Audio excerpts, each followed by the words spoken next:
Hey again, this is Russell, back again with today's episode, and we are right where we kind of left off last time. Of course, that's the same with every episode. Yeah, uh, and hopefully my commentary gets better over time. I just realized I have my fan on over here, so let me just walk over. You're just gonna hear horrible noises for a second while I do that, and my fan is now off. Don't want that being picked up in the recording at all. What's the use of having a better mic if, I'm sabotaging my own recording? But yeah, um, we have entered the Renaissance era at 685 AD. So we're doing decently good at science. You can really see the messenger of the gods paying off here. Uh, and yeah, so we got to keep spreading our religion and hope reaping the benefits of it. We're gonna have to make sure we spread our religion into all of our new cities, of course. Mostly because we need to keep that tech boost going from that religion. We will have some competition here. You could already see like two different religions down there with the Assyrians and the Mayans, aka Babylonians, I guess we can call them. But yeah, so we've started expanding. We have one settler just about to reach the point where I wanted to move him for building a city. And then we have another settler coming on the way. And here we've quite a few settlers queued. And our happiness is looking amazing at this point. 28 happiness. It's really shot up. And yeah, we're just going to be able to build whatever cities we want at this point. We can accept an embassy. And we can now see where the Carthaginians are. Not that that really matters. They're kind of far away. Not really too much on my radar at this point. And yeah, new unit. All looking good. And spreading religion. There we go. Berlin is the thing, but it's quite far away. Again, not really on our radar. And we got our new settler. And looking to settle up there. Make sure to cut the Assyrians off from settling in this region anymore. Although I'm not too worried that they're going to get very far doing so. Nimrud is kind of the extent, like really far away from their rest of their area. So you'd think they would kind of spend a little more time going, filling in that area or going north or along those lines. Nimrud isn't really, that great of a city. I could probably easily capture it if I wanted to. It just isn't on my mind much right now, and won't be in my mind for a lot of the game, just because, you don't really want to piss off the world by being a warmonger unless you need to. And at this point, there is no need to. Everyone's just a bit too far away for them to be convenient to attack. So, again, not really much of a point. We're founding the city of Nicomedia. Of course, we're going to change the name of that eventually. And Varna is queuing up an aqueduct. So we got the cataphract moving down there.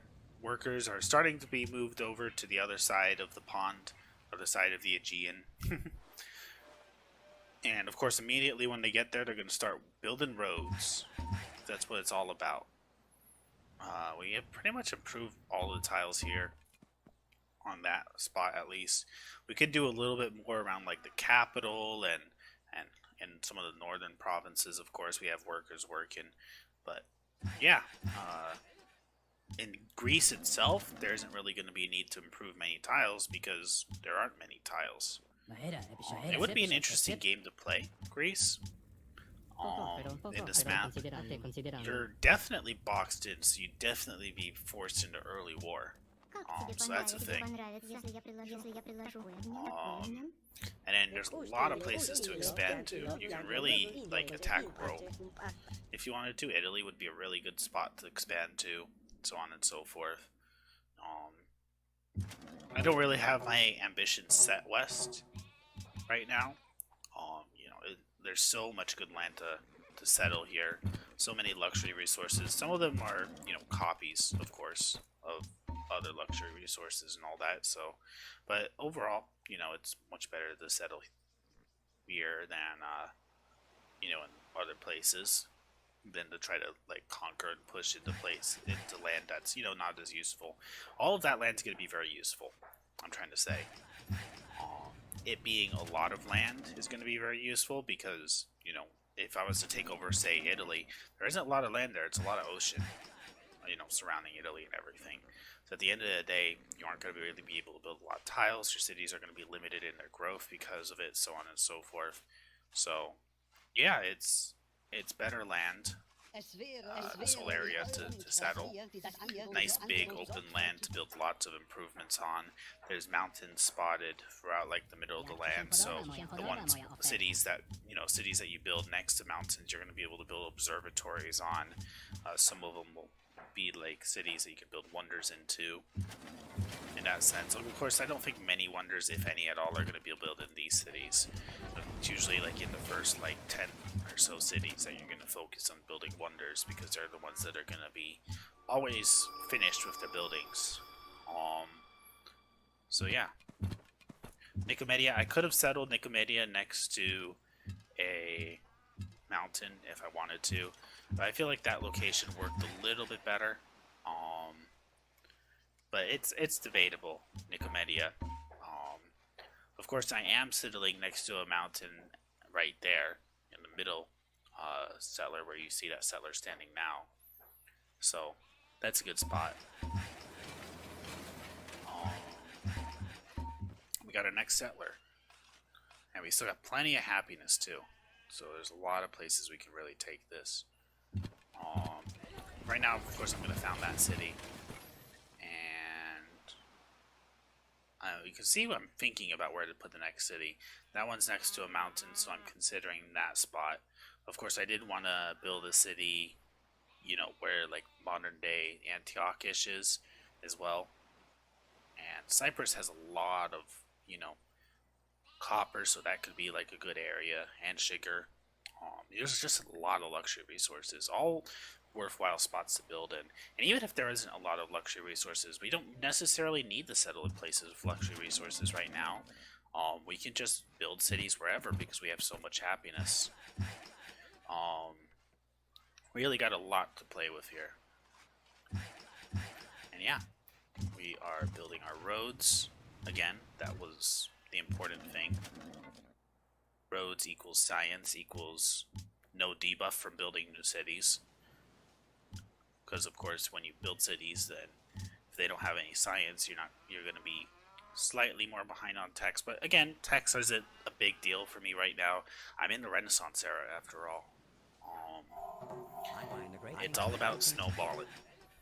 Once you get to this point, you want to press every advantage you can, expand, keep going. Because as soon as you stop and you let everything kind of like sit and fall stagnant, people have a chance and catch it up to you. But if you always push in, making everything better in every possible way, you're going to stay ahead. So yeah, I am glad I'm speeding this up to 1.25 times speed. In the beginning game, it was a bit of a rush because there were so many things going on, but now there's a little less going on, and I couldn't imagine watching this in the real time, especially with all these like cities that we have. We're only going to get a lot more cities later on. You can see I'm eyeing up the observatories, but I end up going for iron working for now. And I'm looking at the silk as a thing to trade for maybe, but I end up going just for more gold because I'm not wanting for happiness right now. I'm seeing if I can squeeze a little more gold out of them. 7 gold, of course. That's the way to go. That's usually the maximum amount you can really get. And yeah, things are looking good. Of course, we got these guys moving around. Cities are being built. We're looking at building cities on Crete as well, so that's a good city spot. And yeah, we've got a few tiles we can improve around the capital. Some natural wonders, but they're quite far away. They're not really something I'm going to get to unless I wanted to go to war again, because of course I'd have to push into new territory for that. Musicians Guild and Sistine Chapel. I end up going for the Sistine Chapel. If you can get it, it's nice. You don't have to get it, but which is why I'm not building it in, like, you know, my main city. But if you can get it, it's a couple slots for great art. It is kind of hard to get great art slots early in the game because you have to get to museums for your artists to be useful. Like you can get like I think like one or two in the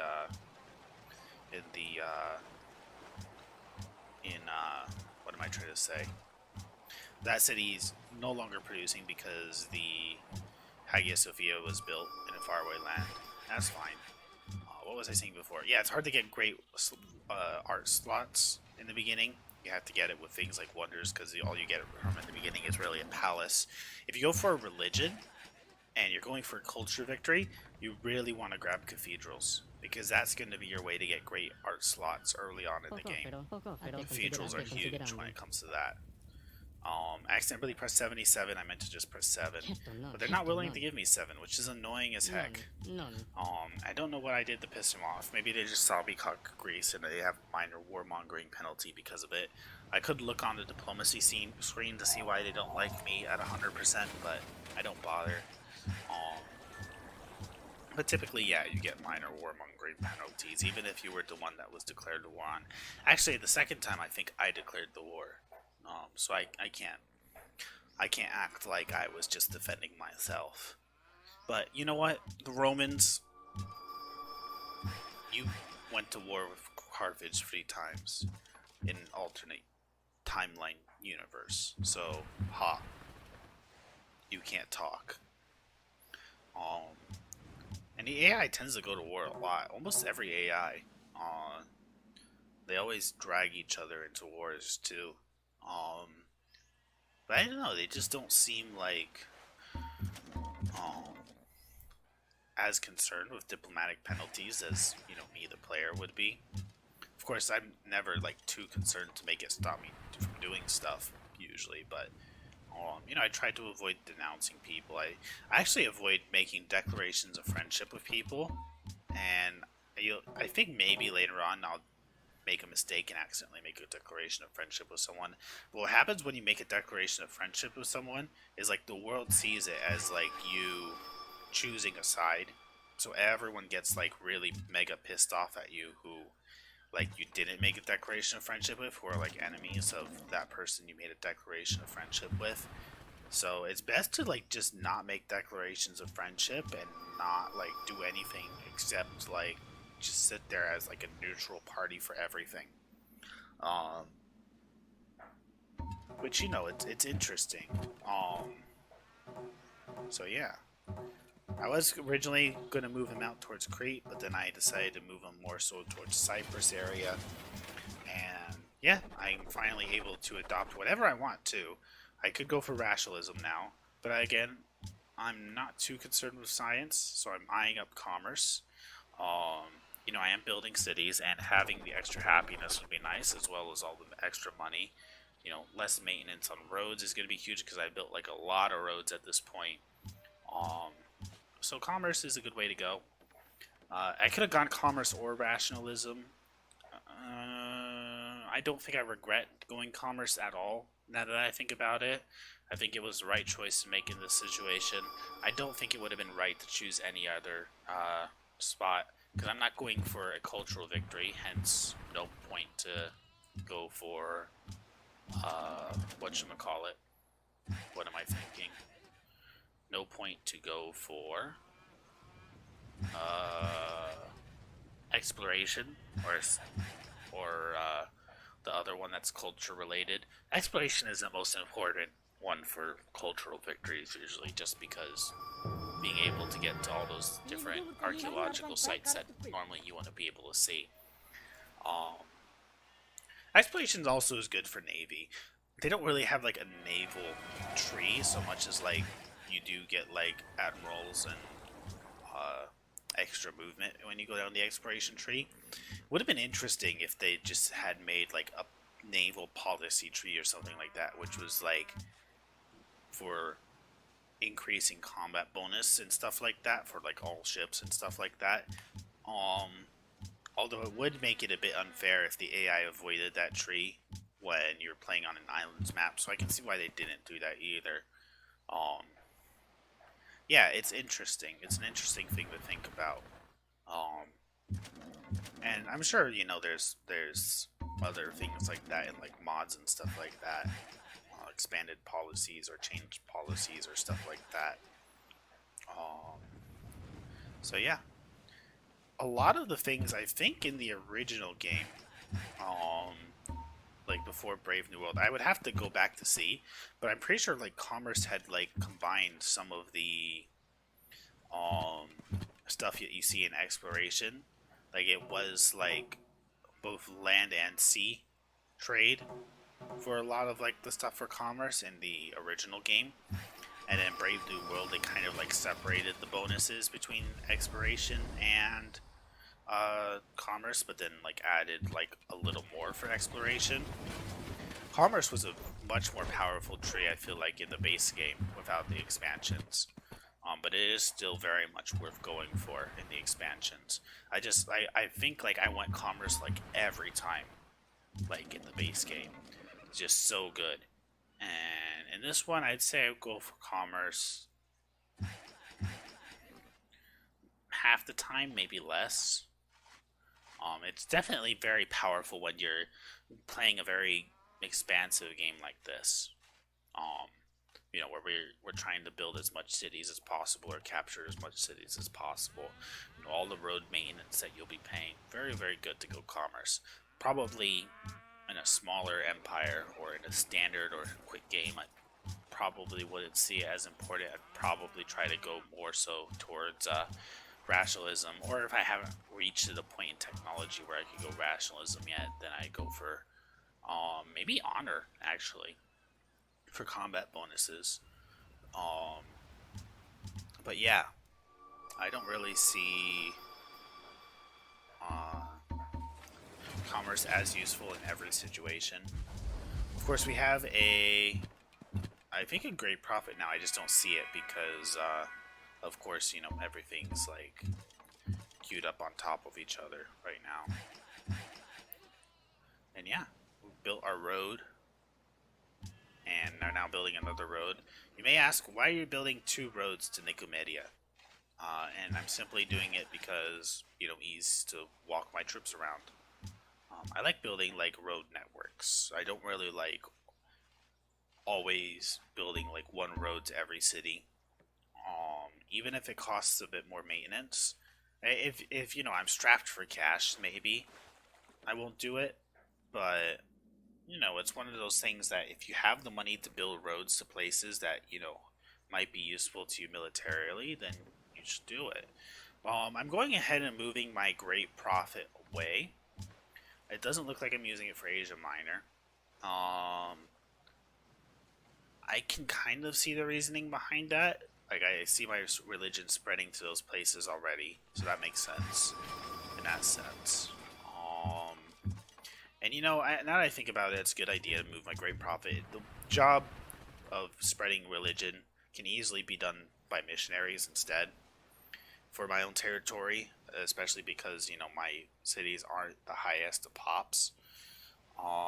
So yeah, I can see that being a smart idea. Bombarding barbarians. We have built the city of Sardica. It is a bit far away from any other cities at this point, but I can easily settle a city between Cherson and Sardica if I wanted to. I'm not sure if I do or not, but we'll see.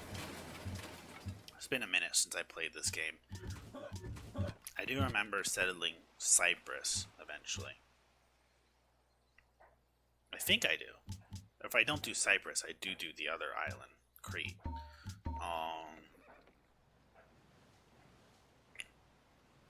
And yeah, of course, I don't know. I'm building a market right now. I'm building settler. Yeah, it looks like I have enough settlers for that whole area. So to build a city between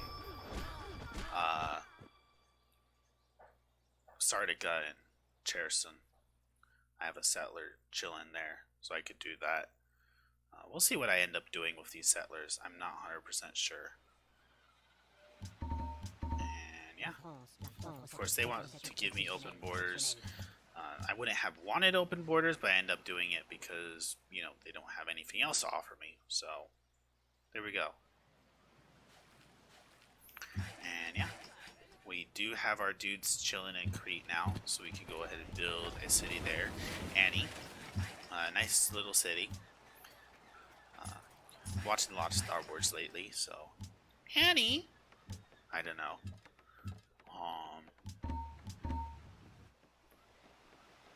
Got worker already there too, building the plantation, and it's nice. You got a worker there. You build the 3 tiles, and then you move the worker away, never to come back.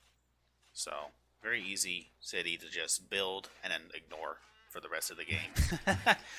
Just let them build their buildings, send in a trade route to them occasionally to get their pop up, and then just ignore. So yeah, I'm seeing what else I can build. Looks like I go for a uni, monument, and bombard. And next turn. And I don't know why I'm keeping the archer there, but okay, that's fine. And yeah, I forgive myself for doing it. Physics is a thing. Physics did not exist, of course, until this very moment. Before, if you did something, you were not bound by the laws of physics. But now suddenly you are. You see, I was considering queuing a settler there, like right away, but I decided against it to finish building the university first. And then I look again and I'm like, oh, Notre Dame. I need to grab that now, before that goes away. Because that's, like, amazing.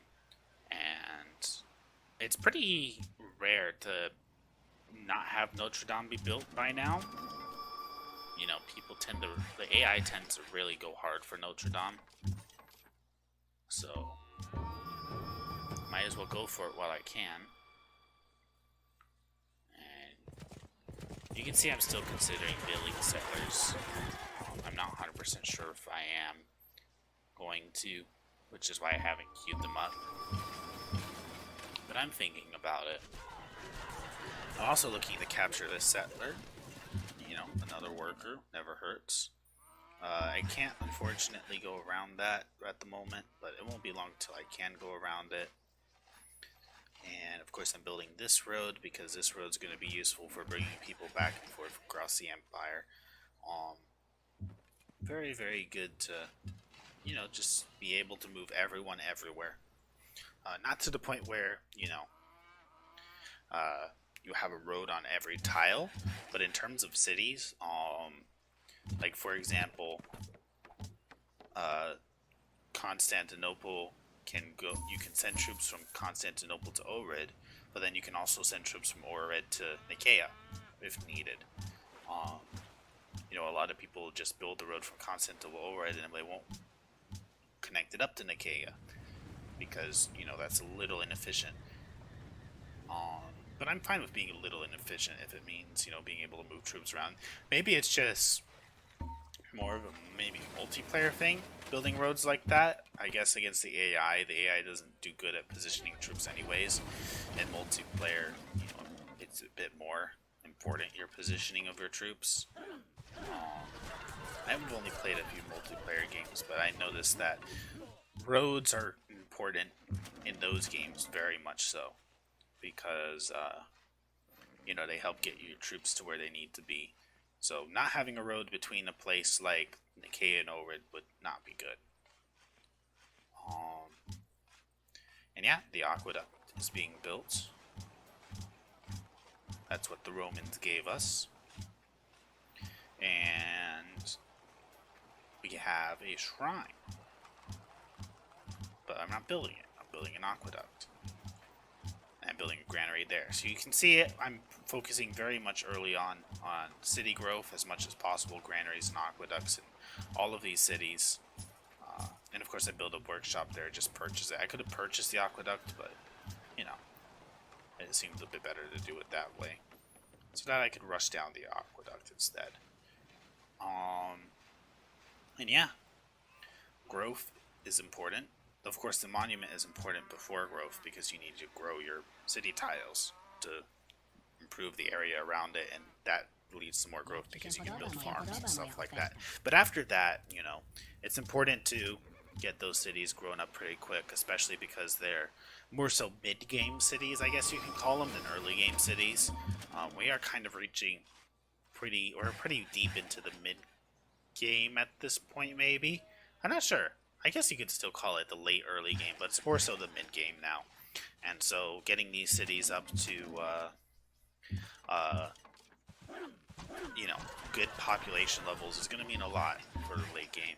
Of course, I'm considering returning the unit, but I end up opting to take it. Very good to have a worker down there to continue the work of building roads and making improvements and stuff like that. I want Antioch to be probably like the biggest city, or Sardica at this time to be the biggest city in this kind of area. It's in a very good strategic location. If it's taken, then it's going to cut me off from other cities and that city-state that I'll build there later on. So it's very important that Sardica be a big, strong city with improvements and stuff like that, so we're able to keep a hold of it. And also, there's going to be a lot of barbarians coming from that desert. I could settle that desert. I could make good cities out of it, but there's better places to settle at this time.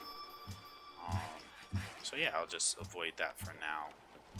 And yeah, things are coming up good. Things are coming up middle house and all. So not much to complain about in terms of positioning and stuff like that.